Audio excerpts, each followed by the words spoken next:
آقا کلن چه هوای ابری امروز کلن اجازه بدین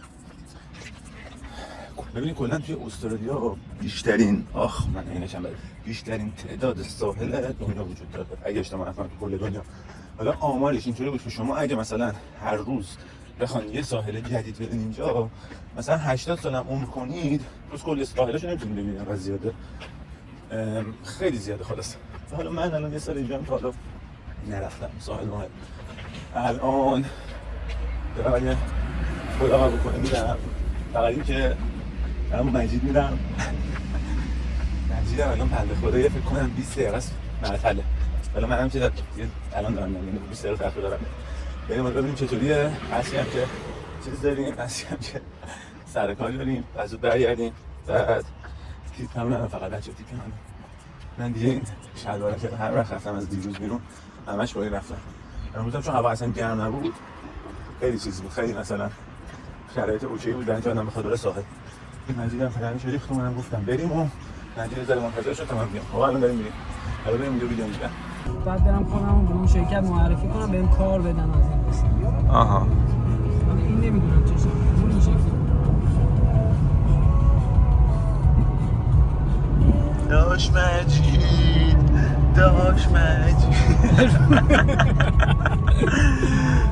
برو سرچ بزن. دقیقه وایسا دارم ویدیو میگیرم. آقا من الان ما این داشتمون نجید فامجی بدنم رو اومده آقا. مجید داره میره ساحل، بعد من اینجا چی کار میکنم، الان اس ام اس اومد برام خیلی یهویی که دیگه ما باید تعدیل نیرو کنیم، متاسفم ولی ما دیگه شما رو نمیخوایم، مرسی از وقتی گذاشتیم. بعد همینقدر کشکیه، ولی خب به خاطر شرایط قراردادی مثلا دانشجوها این کلا به خاطر محدودیت زمان کاری که الان اینجا هستیم، عرضم به خدمتتون که اینجا کلا ما شرایط ویزامون ویزای دائمی نیست، کار پیدا کردن اینجا خیلی سخته و خیلی راحت هم طرف دادیم. ما امنیت شغلی واقعا اون اول خیلی کم مثل ایرانی‌ها. اینم حالا گفتم چرا در جریانش باشه. این کوچولو زیباه. آقا بذارم یوتیوب. جدی؟ به خدا. یعنی پیش یوتیوب داری؟ دارم نه، الان این مثلا اینو با ویدیو. به خدا آره. این معروفی بود. خیلی استفاده می‌کنم. من خودم مثلا بعد از اینکه بیام مثلا رفتم سرچ می‌کردم سیدنی استرالیا، مثلا اینایی که مثل نادیا رو من از اینجا شناختم دیگه. همون اینستاگرام هست. آره منم اون موقع اینا بودم راجع به دانشگاه می‌خواستم سرچ کنم. اطلاعاتی که از اون می‌گرفتم از داداشم بیشتر بود. یعنی مثلا اینقدر که خب میرم میرفتم میگم داداش من که مثلا کار می‌کنم می‌گرفتم. من اون سیدی رو از زاویه دیده اون خیلی بیشتر دیدم. آره چه جالب، پشمام نه چه جالب. حالا چه دریایی اینجا. بچه اوه دریاه صندلیمو برد. اوه یه خیلی دم سرویس اینجاش سمت چیز نیستیم؟ مرکز خرید چی ارزونه توش همه چی؟ چیزا آوتلت ها؟ آره اینجا سمت آوتلت نیست؟ نمیدونم من فکر می‌کنم یه آوتلت اومدم. اسم سایلی که می‌ریم چیه؟ بونده پایینه. بوندای میشه اون برابر ببینید. ملی این برابر سمت خودمون ملی. ولی برای بوندای بعد این اون برابر. ببین من فقط بوندای اونجا یه دفعه اونم شب رفتم مجید. شب مثلا شب بیاد مثلا ساعت 9:10 مثلا شنبه یه تایم مثلا عجیب. روز نرفتم. من رفتم شاید قشنگه. روز که رفتم یه شب رفتم هیچ که نبود هیچی. حالا تاریکم بود اصلا ولی خب دیگه کش پیاده رو از در اون روز سر. مثلا شب باحال بود. ولی یه ذره خوفم بود دیگه میافتاد دیگه رفته بود. خداحافظ. بوند یه دونه استخر داره. تو فیلم‌های سیدی اینا که نگاه می‌کنی آره استخر. آب امروز بهش می‌خوره میاد. آره خیلی خفن. مثلا همونه. خیلی هم گرون نیست. هم پولی هستن. نه هیچ پولی نیست. من ببینم. ما چه خوشگله از اینجا.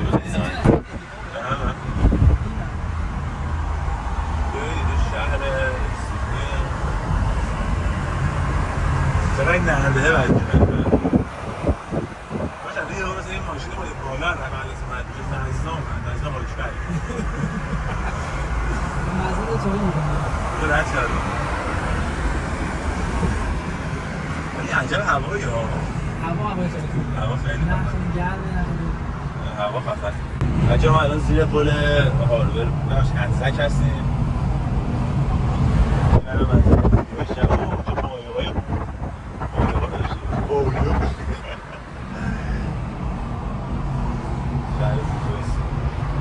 خواهم تا بدون آقای زیبا شخص زیبای مجید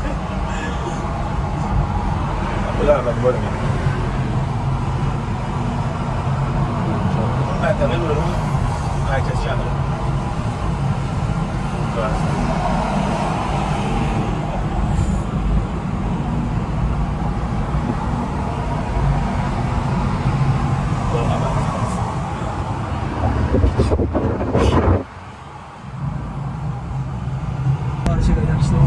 جدی میگی؟ بچه این منظره اینجا داشته باشید انگار تو سایبرپانکی خیلی خفنه آی مکس هشمان میدون نمیدونم این هم بقیم دریا این شهر رسیدیم به نازم این ماشینه از اون موقع بغل دستم بود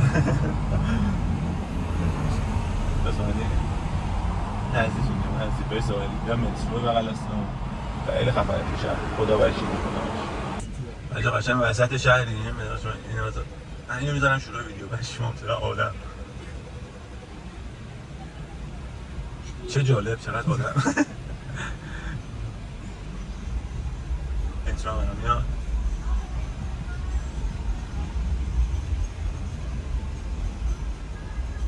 آخه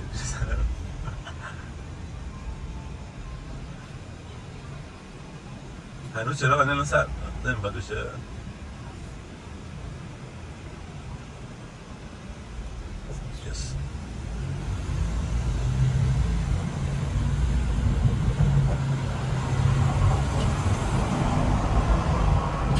مدرسه هم هست مثلا بدون مدرسه اینا تو سیتی باشه خیلی خفنه اصلا اینجا نیه تو سیتی مدرسه یه تیم پشما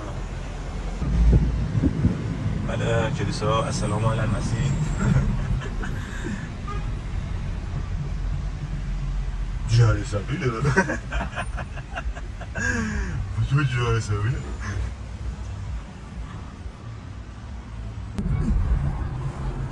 چه محله داشته باشه فقط ما رو سرسر هست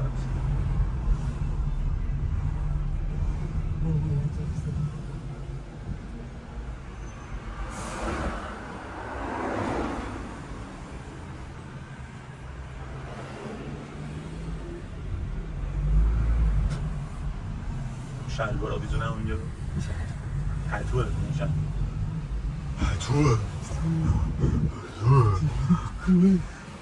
صندلی اونو برداشت اینم بچه همینی هم چه باقالی هم کنه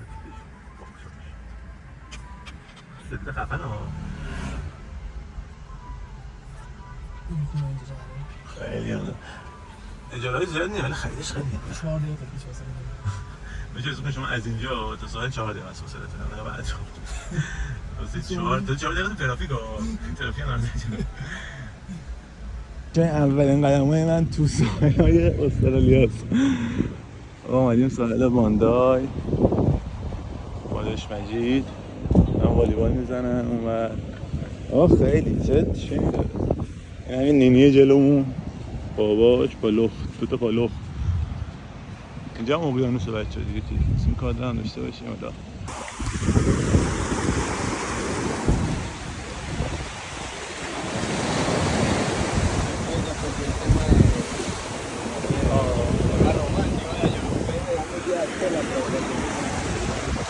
یه ذره بالاتر یو باید با چیز دل خودت رو ببینم نه اونو که 100% میدونم ولی در حال آقا چقدر خفن آبه خیلی آبه خیلی هم آبش خوشگل و اینجا اقیانوس دیگه اقیانوس آرامه خونه های اونجا هم که دیگه خدایی خیلی خفنه ولی الان ببین اینجا یه سری دارن موج سواری یه سری تخت نوردی چیه این رو ببین چقدر دارم اونجا خیلی کارشون درسته ها هر روز میان الان تازه آخر هفته هم نیست امروز جمعه وسط روز الان تقریبا ساعت 4 مثلا ممکنه بعد از کار بسیار هم زیبا کفتر چه اینا من هم که دارن آماده میشن و میگردن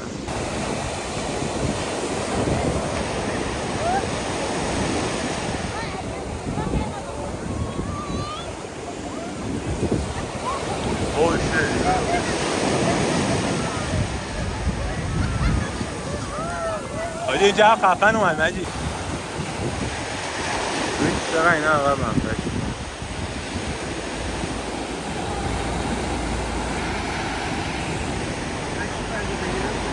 آره میدونم الان میگم.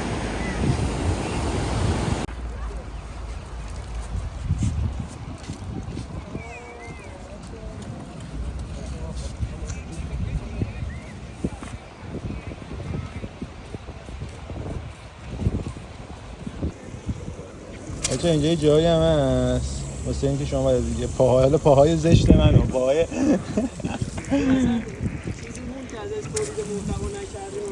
دیگه گفتم ویدیو داشته باشیم دیگه. اینجا میان اینجا چیز میکنن پاهاشونو میشورن.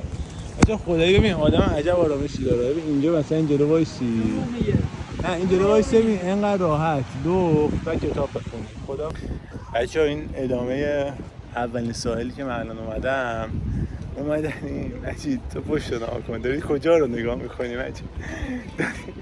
داری کجا رو نگاه میکنی مجید؟ آقا بچه ما الان من اولین باری که الان اومدم استرالیا، اولین باری که اصلا همین رشته که الان مهندسم خارج شد. بچه من الان اولین باری که اومدم ساحل و اومدنی داشتیم میومدیم زنگ زدن که یه جایی که کار کردم دادن که داشت شما اخراجی. بعدم حالا رفتم زنگ بزنم که چی شد آقا چرا من یهو اخراج کردین؟ فلان گفتم که مثلا مدیرا و همه اینجا اوکی بودن با شما، صاحب کارخونه حالا به هر دلیلی، حالا اینجا به من گفتن ممکنه اصلا دلیلش نجات پرستانه بوده باشه، با ایرانی‌ها کلا مشکل داره، سر همین اخراج شدیم. منم دیگه کاری هم آقا نمیتونم بکنی، کارم نمیتونم بکنم. و حالا الان همین من هنوز تو ساحلم برنگشتم و دوباره یه SMS از یه جای دیگه کار میکردم یه بنده خودش کارش میرفت کردم بچه توشه. حالا از وقتی محل کارم به من دوباره SMS داد حساب کنم که امروز سر وقت بیا، من بابام بیمارستانه حالش بده، یعنی حساب کنم من بیمارستانه الان. من پشمام میگه آقا من دیگه ساحل نمیام. دیگه کلا بچه دیگه کلا اینجا کنسله.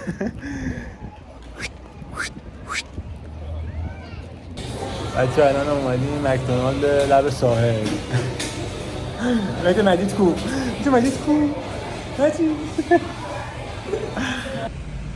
بچه اینم الان شهر سیدنی راه نمیده اما تو بگم چی رفتی دیگه به مناسبت هفته حمایت از اقلیت‌های جنسی یا ابوالفضل چی شد؟ بچه الان اگه نقشه رو ببینید حالا تشه، ولی این تونلی که ما داخلش الان داریم رد میشیم و تقریبا تمام شده زیر آبه، یعنی این بالای ما الان در آب و دریا و ما الان این تونل زیرابی، ما الان داریم زیرابی میریم.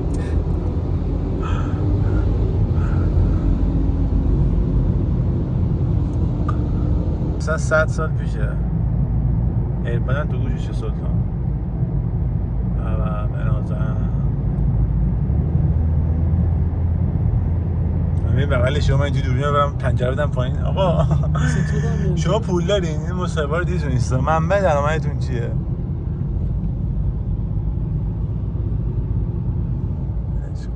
گرمت نمیشه؟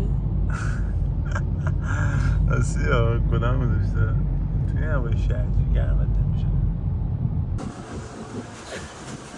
خب بچه‌ها چطوری؟ الان اینجا شبه مثلا میخوابم. امروز خب من رفته بودم ساحل رو آلوش میشه الان رو گذاشتم. SMS اومد که از این کاری که می‌کنم اون رو اصلا روش حساب کرده بودم و از عمل کردم راضی بودن، صحبت پیشرفت کرده بودم با هم، یعنی صحبت ارتباط شغلی چون پوزیشنی که داشتم واقعا هم تلاش کرده بودم، مثلا سعی می‌کردم توی این که مثلا سر کارم از بقیه بیشتر انرژی بزنم، دقت بیشتری داشته باشم تو کارم و خب اونا هم متوجه شده بودن و به هر حال هم هوامو داشتن و خودشون خوب بود تا جایی که ممکن بود روز کار بدن بهم، چون جایی اینجا به هر حالی که شما میتونید شیفت هم روز مثلا کافی بدون اندازه که اونجا هستیم و کار کرده خودم اندازه بدون شرکت‌ها گاهی هم سخت باشه نمیدن. اینجا اوکی بود. داشت شده من نفهمم چه حساب باز کرده بود، مثلا حداقل خوشش مدیون داشته باشم. بعد ان شاءالله بخوام بکنم مثلا این ارتباط پیدا نکردم روزی نمیدم میخوام برم موو کنم مثلا توی پوزیشن بهتر، جایگاه بهتر، مثلا مهندسی در تخصص بعد. ولی خب امروز یهو ما بیرون بودیم مثلا که دیگه ما به کار شما احتیاج نداریم. من تعجب کردم چون مثلا 2 روز پیش اونجا بودم مثلا سرکار بودم همونجور که قانونی میتونن ولی خیلی یهویی بود.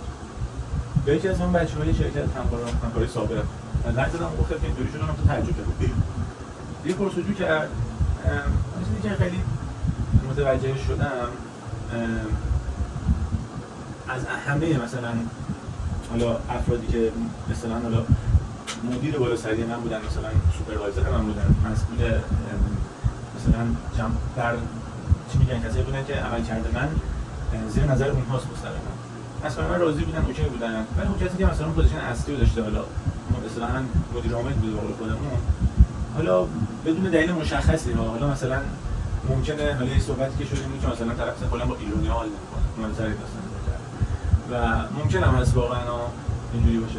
ولی حالا به هر دلیلی گفت که من نمی‌خوام به تصمیم خود اون باشه که مثلا بقیه گفته بودن که آقا من اوکی ام مثلا توی اون کاری که دارم انجام میدم، گوش نکرده منو، حالا مثلا که این بحث تعدیل اخراج نکردم، تعدیل نیرو قبل دادم. ولی حالا کلا یه ذره خب برنامه‌ریزی آدم اهم می‌خوره. دوباره بعد درجه کار پیدا کنم، مثلا دنبال کار گشتن بشه، تجربه است دیگه. هم ببین به هر حال کلا تغییر دیگه، تغییر یه سخته و چالش‌ها داره و کلا هم به نظر من در حال برای کسایی که ماهایی که اول از همه مهاجری، تو من که ایرانی هستم مهاجری از جای مثلا عجیب غریب، مثلا به هر حال سخته اینجوری که بخواد حداقل توی اگه بخواد خودش روش کنه، مثلا نخواد بره توی کامیونیتی و مثلا قاطی ایرانی‌ها، خیلی سخته واقعا. ولی خب دیگه مسیری که انتخاب کردیم اومدیم دیگه. حالا دارم میرم ببینیم جلوی دیگه، حالا ببینیم چقدر طول میکشه، من الان بتونم کار پیدا کنم دوباره اینجا و برای هم خودم مثلا از الان من کردم امروز نه برای محتوایی واسه خودش من چقدر من بتونم کار دیگه پیدا کنم. من رو به اشتراک میذارم ولی خب ناراحت هم نیستم. یه برادرم من آمادگی همینجوری داشته باشه چون در حال شرایطی که الان حداقل مثلا من خودم به عنوان دانشجو مثلا خارجی ایرانی چون اینجا دارم، حالا